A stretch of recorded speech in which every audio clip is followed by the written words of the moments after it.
আসসালামু আলাইকুম সবাইকে। আমরা জানি বর্তমানে বাংলাদেশের খুব খারাপ সময় যাচ্ছে। বিশেষ করে যারা বন্যার্থ বা বন্যার কবলিত এলাকায় রয়েছেন তাদের অবস্থা খুবই শোচনীয়। এই শোচনীয় অবস্থায় আমরা জানি বাংলাদেশ আসলে যে কোনো বড় বড় সমস্যাগুলোকেই মোকাবেলা করতে সক্ষম আল্লাহর রহমতে। আমরা আগেও দেখেছি এই বন্যা বা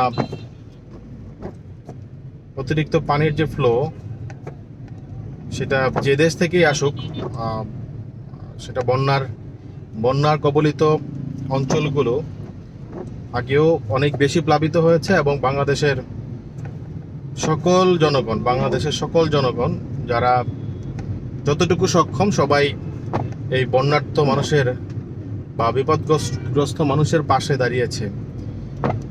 এটি বারবার প্রমাণিত এবং আমরা বারবার দেখেছি। যেহেতু বাংলাদেশ একটি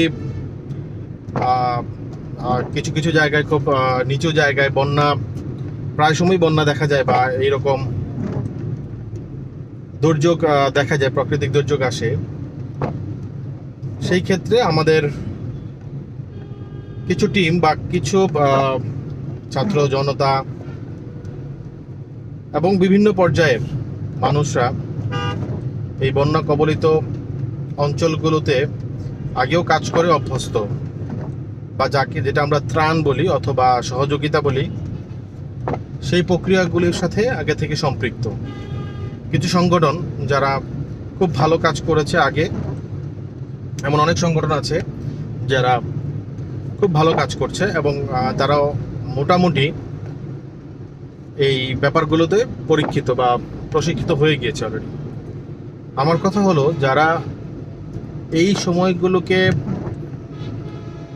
মোকাবেলা করার জন্য ত্রাণ প্রক্রিয়া অথবা সহযোগিতা প্রক্রিয়ার সাথে সম্পর্কিত, অথবা আপনারা যারা যাচ্ছেন ত্রাণ নিয়ে অথবা এই সহযোগিতার হাত বাড়াতে, একটা কথা খুব ক্লিয়ারলি মাথায় রাখা উচিত। আপনারা সহযোগিতা করতে গিয়ে কোনোভাবে যেন এই সহযোগিতার প্রক্রিয়াটাকে আরও কঠিন করে না দেন।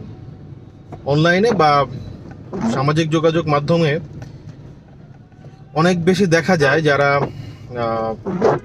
আসলে খুব বেশি কিছু করতে পারবেন না বা পারা কথা না। যেমন অনেক মেয়েরা দেখছি যে যাচ্ছেন ত্রাণ প্রক্রিয়াতে গাড়ি ভর্তি করে।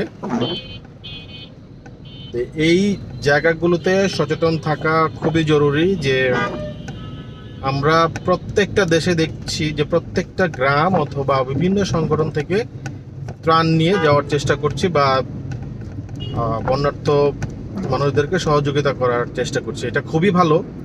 তবে এই কাজটি করতে গিয়ে যেন আপনারা নিজেরা বিপদে না পড়েন। কারণ আপনারা যখন বিপদে পড়বেন বা আপনারা যদি কোনো কারণে এটাতে বিপদের দিকে ধাবিত হন, তাহলে আপনার পরিবার বা আপনার অবস্থান থেকে আপনারা যেমন সমস্যায় পড়বেন, পাশাপাশি এগুলো যদি কোনো কারণে সামাজিক যোগাযোগ মাধ্যমে আসে, তাহলে অনেকেই এই ত্রাণ প্রক্রিয়াতে যেতে ভয় পাবে। আমার কথা সেটা না যে আপনারা যাবেন কি যাবেন না, সেটা ম্যাটার না। ম্যাটার হচ্ছে যারা জানেন না যে কিভাবে পানির সাথে মোকাবেলা করতে হয় বা রুট পর্যায়ে বা গিয়ে রেস্কিউ অপারেশন চালাতে হয়, তারা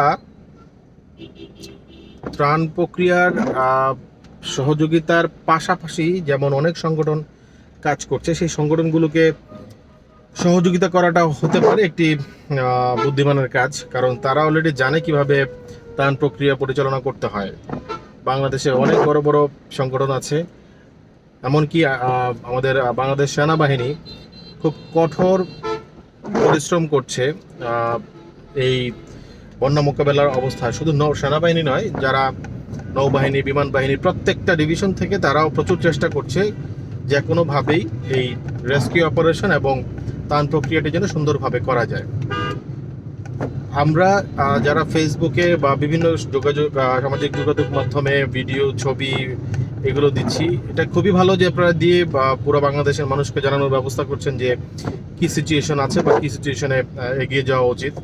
তবে সেই অবস্থান থেকে যেন কোনোভাবেই আপনারা সেই ত্রাণ প্রক্রিয়াতে যারা যাচ্ছে বা যারা যেই সংগঠন বড় বড় সংগঠনগুলো সক্ষম পুরোপুরি এই ধকলগুলো নেওয়ার, তারা যেন খুব সুন্দরভাবে কাজ করতে পারে, তাদেরকে সহযোগিতা করাটাই খুবই গুরুত্বপূর্ণ।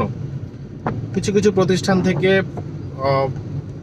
স্ব উদ্যোগে কিছু বড় প্রতিষ্ঠান, নাম বলতে চাচ্ছি না, কিছু বড় প্রতিষ্ঠানগুলো তাদের স্ব উদ্যোগে তারা ত্রাণ প্রক্রিয়া পরিচালনা করার জন্য তারা হচ্ছে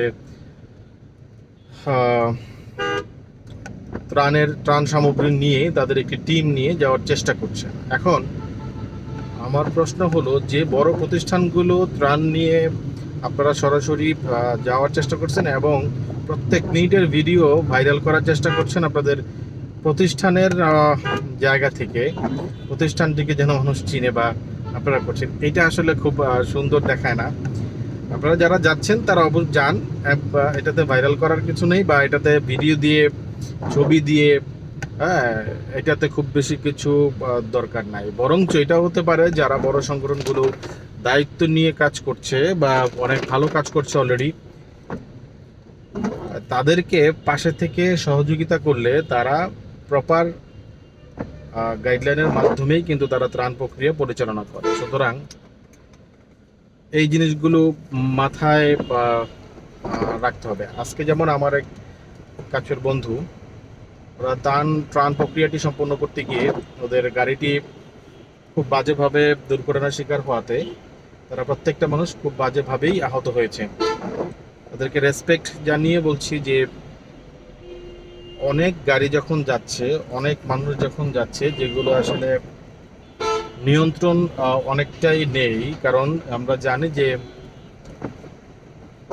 কুমিল্লা, ফেনী এই জায়গাগুলোতে কিলোমিটারের পর কিলোমিটার রাস্তা পানির কারণে জ্যাম হয়ে আছে। এখন সবাই কিন্তু আসলে জানে না, বা সব গাড়ি ড্রাইভার অথবা যারা যাচ্ছে সবার কিন্তু ধারণা নেই যে কোন রাস্তাটি অবলম্বন করলে যাওয়া যাবে বা কি প্রক্রিয়া এই মুহূর্তে ওই জায়গাগুলোতে। তাই দয়া করে আপনারা যারা খুব ভালোভাবে জানেন, জেনে বুঝে নিজেদের সেফটি মেনটেন করে অবশ্যই আপনারা ত্রাণ প্রক্রিয়ার সাথে যাওয়ার চেষ্টা করবেন। আশা করি খুব দ্রুতই আমরা এই সমস্যাগুলো থেকে মোকাবেলা করে উঠব। আল্লাহ যেন সবাইকে সুস্থ রাখে, স্বাভাবিক রাখে। আমি আমার জায়গা থেকে চেষ্টা করছি যতটুকু এই সংগঠনগুলোকে সহায়তা করা যায়, যারা এই মুহূর্তে একদম সরাসরি ত্রাণ প্রক্রিয়ার সাথে জড়িত আছে এবং অলরেডি যারা প্রশিক্ষিত হয়ে গেছে, তাদেরকে যতটুকু সম্ভব আমরা চেষ্টা করছি এই সহযোগিতা করার। আশা করি সব কিছু খুব দ্রুতই আল্লাহর রহমতে ঠিক হয়ে যাবে। সবাই সবার জন্য দোয়া করবেন। আল্লাহ ভরসা। আসসালামু আলাইকুম।